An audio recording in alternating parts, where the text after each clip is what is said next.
kind of a product of generational poverty. I've just always had a drive to want to learn, to do better.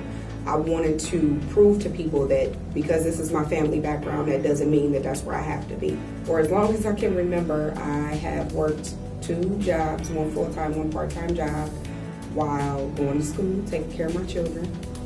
And that's pretty much been my life up until it was sometime in October of 2009. I actually attended an Akron Metropolitan Housing Authority Harvest Day program or something for the kids, and they had information about the Getting Ahead program, which is the first step in the Bridges Out of Poverty initiative, which basically teaches you the foundation of, learning different mindsets and the hidden rules in poverty, and, how you should get around them, and the importance of support, and things like that. And then from there you go up to the next level, which is the Bridges training. And from there you go on to the Circles classes, which a couple people are chosen to go into the Circles program, which is a intentional friendship where people in different class or economic class settings, they join into a friendship and they, feed off of one another. And that's basically the Bridges program. The biggest aha moment I would have to say that I've had throughout the whole Bridges Out of Poverty experience is that not all people in different economic classes view people in poverty the same. It was a doctor, an older white guy, doctor, and in all the years that I've been in poverty, I've helped with these classes, the simulations, and everything else. He stood up and he said that he views people in poverty as problem solvers.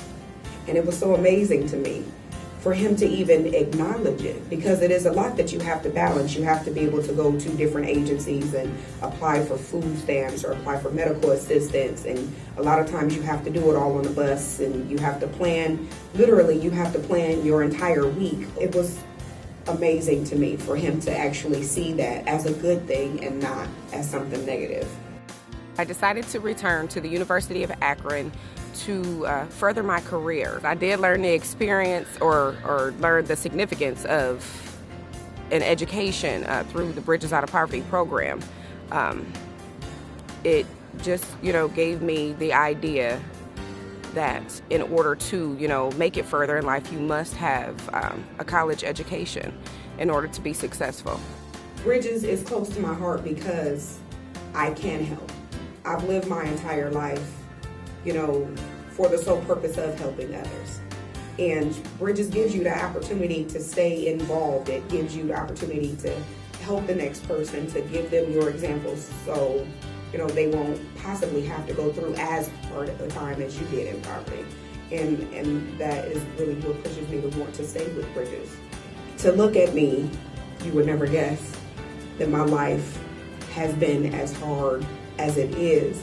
When I give my story, people are in awe, like, there's no way that she did this, and there's no way that she sold drugs, and she had a kid at 13. I had 2 kids by the age of 15.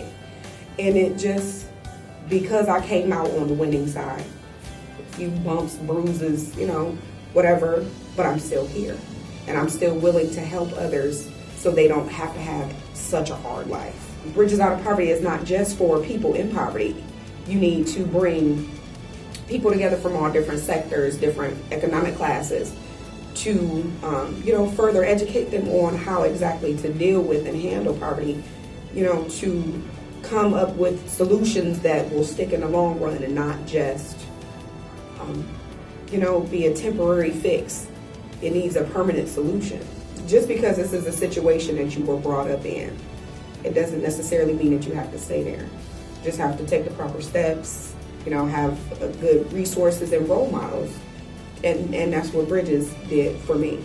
They gave me awesome people to, talk to and communicate with and bounce ideas off of, and it really helped.